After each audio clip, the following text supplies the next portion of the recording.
Hello everyone, and welcome to my Days of Our Lives official channel. I hope everyone is having a wonderful day.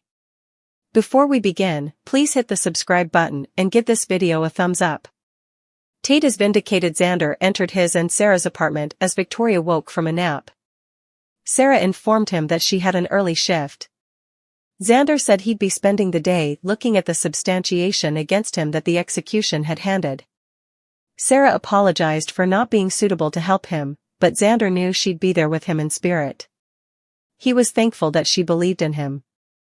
Sarah wished him luck and left, leaving Xander alone with Victoria and his laptop.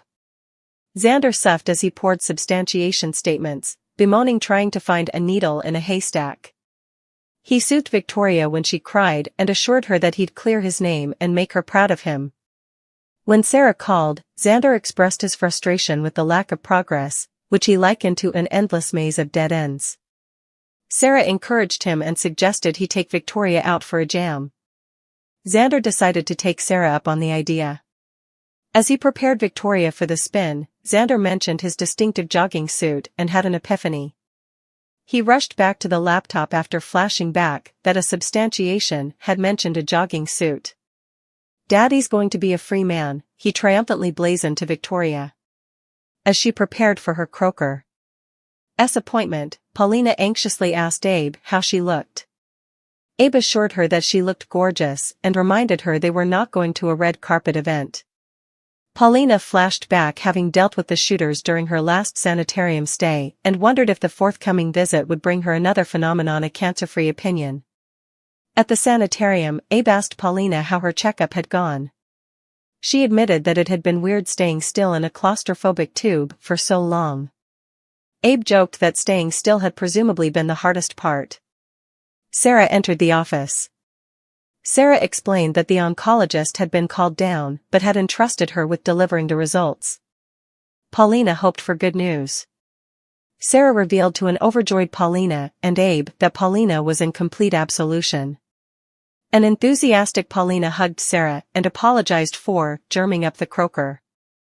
Sarah assured Paulina that delivering good news was the stylish part of her job, and she gushed about the other croakers and nursers loving Paulina because she had made them feel appreciated and had made them laugh.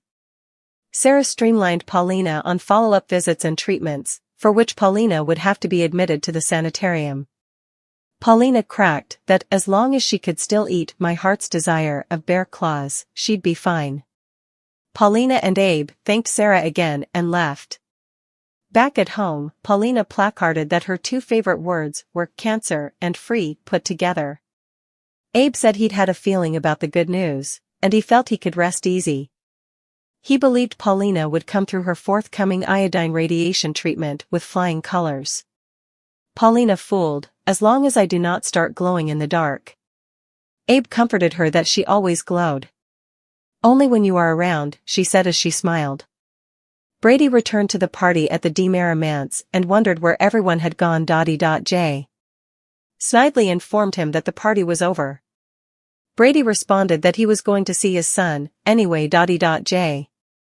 Took issue with Brady bringing up Tate in front of Holly, and before effects could get hot, Brady decided to leave. Holly stopped Brady and, upon Nicole's questioning, confessed to taking the medicines responsible for the overdose. Holly apologized for not speaking out sooner, but an angry Brady was having none of her defenses. Brady indicted Holly of letting his son suffer for weeks while she withheld the verity. Nicole asked Holly if Brady's allegations were true, and Holly verified that they were. Holly revealed that she had told Eric the verity because Eric had noticed Commodity was bothering her. When Holly cried that she could not keep the verity in any longer, a hurt Nicole asked why Holly had commended in Eric and not her. Holly explained that she had felt comfortable telling Eric because she would known he wouldn't judge her, while she hadn't wanted to tell Nicole because she would stressed her mama would condemn herself. Demanded the whole story also insinuated that Tate might have been Holly's dealer. The blameworthiness further maddened Brady, who told Eric to stay out of it when Eric tried to play interceder. Holly claimed that Tate had had nothing to do with the medicines and had, in fact, contended with her not to take them. J. Ms. doubted that the juvenile decadent was suddenly a saint, which impelled Brady to hang EJ to take this outside. Eric again tried to get everyone calm so Holly could speak. After E.J. and Brady conceded, Holly tearfully told Nicole that she had eavesdropped Nicole condemning herself for being a bad and disregardful mama. Holly believed Nicole also criticized herself for the baby's death, and Holly had believed that if Nicole discovered she had a user for a son, as well, the stress would have proven too important to bear. And worried, Holly repeated again that she was sorry. Nicole tried to console Holly as Brady glared. E.J. asked if Holly had told Eric because he was a clerk, but Eric forcefully said it was because Holly and he were close. Brady said it did not count who had been told because the only thing that signified was his son sitting in a halfway house because of Holly's falsehoods. Holly berated herself for the horrible mistake that she'd remorse for the rest of my life. Wing.J inferred that Holly might not be telling the verity. Holly protested that she had evidence in her bedroom. Nicole demanded that Holly show her the evidence incontinently. In the bedroom, Holly asked if Nicole was ashamed of her. Nicole wondered how she could be angry when Holly had been trying to cover her. Nicole's only remorse was that Holly hadn't come to her first. Nicole affirmed to Holly that her mama's strength was lesser than Holly allowed. Upon Nicole's egging, Holly showed her mama a jewelry box that hid a baggie of capsules. Nicole was shaken but told Holly they demanded to go downward and show everyone. Downward, Holly revealed the capsules to the gathered group and stood up for Tate. Brady grew hostile again, but Nicole mused that Holly might not have flashed back right down because of the coma. Holly verified that she had recaptured her recollections soon after she would woken up, and she called herself a sissy for continuing the taradiddle. Brady took Holly to task for hurting his son just to spare Nicole's passions. He turned toe.J and demanded Tate be released. E.J. said the process would take time, but Brady was unmoved. Brady hovered a civil suit and commanded E.J. to make a public reason in the journals and in skywriting, and Brady stormed out. And bothered E.J.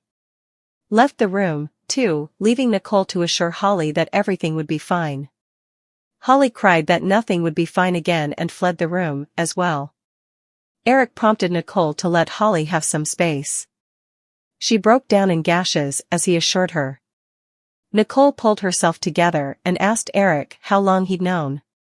He verified it had only been a day, and he'd believed it wasn't his place to tell Nicole. They talked about the christening and how it had helped Nicole feel closer to my little boy up in heaven. E.J. intruded the moment to inform Nicole and Eric that Tate's charges had been taken care of. Nicole thanked Eric for being there for Holly.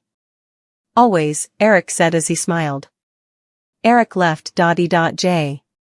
remarked that Holly loved and trusted Eric, and Nicole stated that Eric and Holly had a special bond. Nicole thanked E.J. for getting the charges dropped. They agreed that Holly watched about Tate and that they demanded to question the girl about where she had gotten the medicines. We will support her. Asa family, E.J. promised as he hugged Nicole. Eric set up Holly sitting alone outdoors. He confided her for the veritably stalwart thing she had done. They participated I love yous, and Holly nearly confessed to Eric that she wished Nicole and he'd stayed together. Eric reminded Holly that since Nicole and he were both happily married, Holly had indeed further people that watched about her. When Eric pledged that he'd always be there for her, Holly vocally said, "I know," and laid her head on his shoulder. At the halfway house, Teresa and Tate argued about Holly. Teresa called the girl a selfish little liar and a putrefied brat who had nearly destroyed Tate's life.